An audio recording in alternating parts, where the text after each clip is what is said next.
আজকে আমি পুকুরে নামবো মাছ ধরতে। দেখো কি কি মাছ পাই এখানে, অনেক মাছ পাবো আমি আশা করি, কারণ এখানে পানি কম, মাছ চলে আসে সব শর্ট লেন্সের মধ্যে।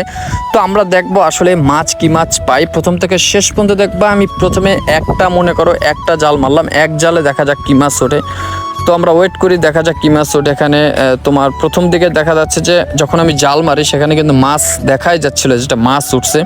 তোমরা ভালো করে লক্ষ্য করো, দেখো ওখানে কি মাছ উঠছে। ওই কর্নারে দেখা যাচ্ছে জালের ওখানে মাছ কিন্তু অলরেডি উঠছে, দেখতে পাচ্ছ। তো কি মাছ উঠছে অবশ্যই তোমাদের কিন্তু ওয়েট করতে হবে দেখানোর জন্য, আমি দেখাচ্ছি, ওয়েট করো। এখানে কাদা অনেক, তো যে কারণে আমি মাছটা তো তোমাদের দেখাবো তাই পারছিলাম না। এখানে আমার কাদায় লেটে ধরছিল পামা এবং ঠান্ডা হয়ে গেছিলো। তো চলো আমি দেখাই আসলে কি মাছ ওঠে। এখানে ডালপালাও আমি আগে থেকে উঠিয়ে রাখছিলাম।